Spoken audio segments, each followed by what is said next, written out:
Hey guys, so today I'm going to be showing you guys how I removed a failed epoxy pour on a tabletop. Now this tabletop here, the temperature wasn't optimal and I think the mixing ratios might have been off a little bit. I couldn't find a video on how to remove it quickly and efficiently, so I played around with a few things. And these are the two things that I thought worked very well.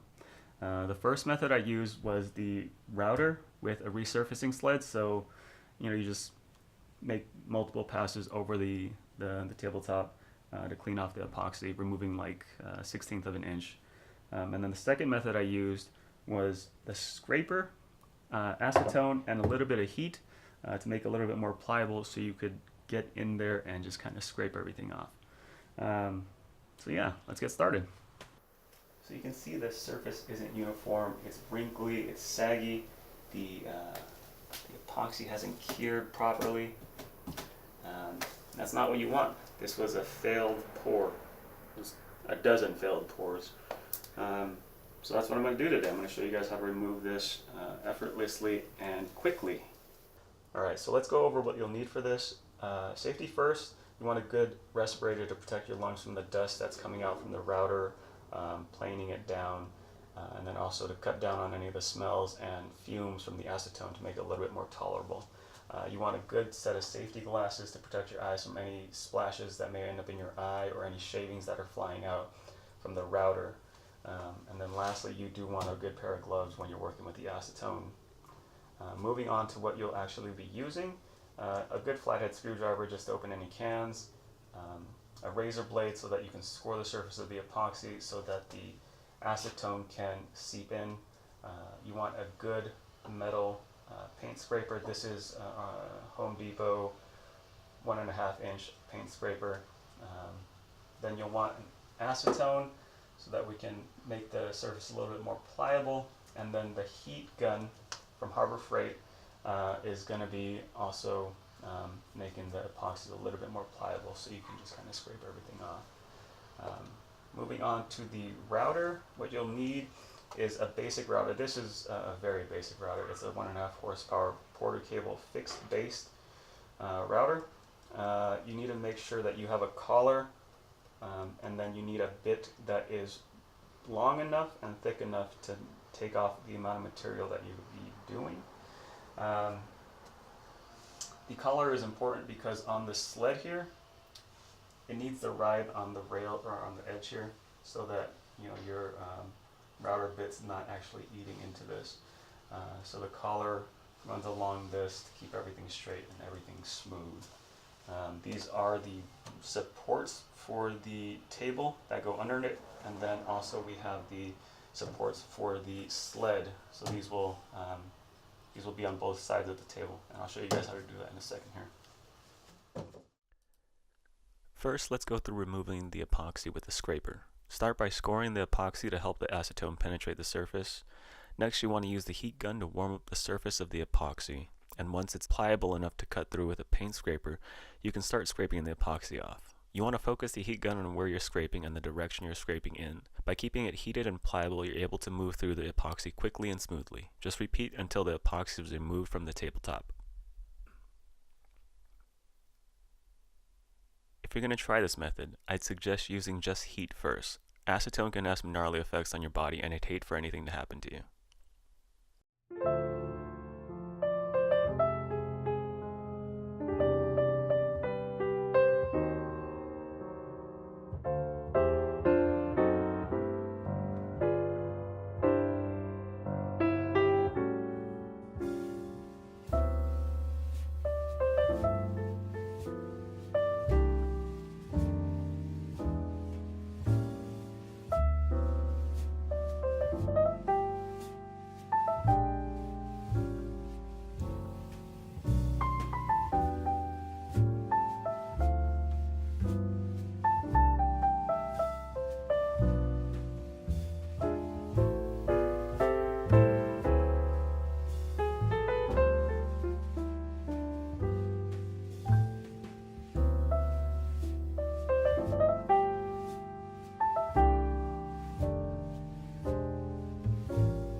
The scraper method is quick, dirty, and cheap. It gets the job done, but it's a lot of cleanup work with a sander after.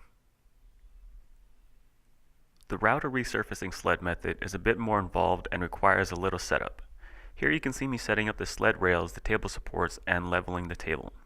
I leveled the table by checking and adjusting the distance from the router bit at the four corners of the tabletop. This isn't the most exact method, but it's good enough for me, running under the assumption that if I have the four outer points of the tabletop at equal height, everything else should be relatively level in relation to the router bit. Once everything is set up, the depth of cut is set roughly at 1/16 of an inch. Just run the router back and forth until the epoxy is removed.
Both methods work well to remove epoxy, but it's really preference and the tools you have on hand.